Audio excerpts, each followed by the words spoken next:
নমস্কাৰ মই হিমাদ্ৰী বিশেষভাৱে সক্ষম হলেও দুৰ্বাৰ সপোন দুচকুত যোৰহাটৰ পটিয়া গাঁৱৰ সমীপৰ দিহিঙিয়াকুৰিৰ উদয় দত্তৰ পেৰা অলিম্পিক পৰ্যন্ত খেলিও আজি এটা দুৰ্বিষহ জীৱন কটাইছে প্ৰতিভাধৰ যুৱকজনে চেষ্টাৰ অসাধ্য একো নাই দৃঢ় মনোবলৰে সম্ভৱ কৰিব পাৰি অসম্ভৱকো বিশেষভাৱে সক্ষম এগৰাকী আন্তঃৰাষ্ট্ৰীয় পৰ্যায়ৰ প্ৰতিভাৱানী খেলুৱৈ স্পেচিয়েল অলিম্পিকৰ পদক বিজয়ী বিশেষভাৱে সক্ষম খেলুৱৈগৰাকী হৈছে যোৰহাট পটিয়া গাঁৱৰ সমীপৰ দিহিঙিয়াকুৰিৰ উদয় দত্ত বিশেষভাৱে সক্ষম হৈও 2013 চনত অষ্ট্ৰেলিয়াৰ নিউ কেসেলত অনুষ্ঠিত বিশেষ অলিম্পিক এছিয়া পেচিফিক ৰিজনেল গেমছত তিনিটাকৈ ইভেণ্টত পদক জয় কৰিবলৈ সক্ষম হৈছিল উদয় দত্তই লগতে তামিলনাডু মধ্যপ্ৰদেশ অন্ধ্ৰপ্ৰদেশ কলকাতাকে আদি কৰি বিভিন্ন ঠাইত খেলাৰ লগতে পদক জয় কৰিবলৈ সক্ষম হৈছে উদয় দত্ত কিন্তু বৰ্তমানে উদয়ে কটাবলগীয়া হৈছে দুৰ্বিষহ জীৱন 2010 চনৰ পৰা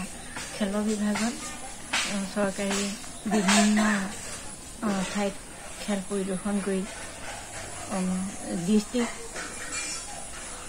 অন্ধ্ৰপ্ৰদেশ তামিলনাডু চেন্নাই কলকাতা অন্ধ্ৰপ্ৰদেশত বিভিন্ন ধৰণৰ পদক পাই অসমলৈ তথা ভাৰতবৰ্ষলৈ গৌৰৱ কঢ়িয়াই আনিছে অষ্ট্ৰেলিয়া বাংলাদেশ আদিত খেলত জড়িত হৈ ভাৰতবৰ্ষলৈ গৌৰৱ কঢ়িয়াই অনাৰ পাছতো তেওঁ চৰকাৰে কোনো ধৰণৰ সংস্থাপন দিবলৈ অষ্ট্ৰেলিয়াত গৈ দিব্যাংগসকলৰ হৈ গৌৰৱ আনিছে যোৰহাটৰ লগতে অসমলৈ কৰি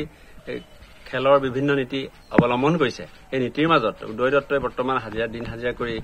জীৱন নিৰ্বাহ কৰিব লগাটো সঁচাকৈ বৰ দুখৰ বিষয় মাননীয় মুখ্যমন্ত্ৰী মহোদয়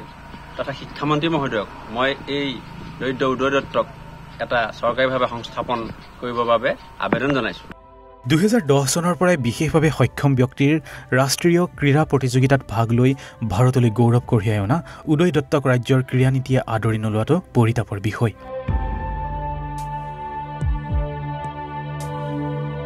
তিয়কৰ পৰা সঞ্জীৱন বৰঠাকুৰৰ প্ৰতিবেদন ঈশান নিউজ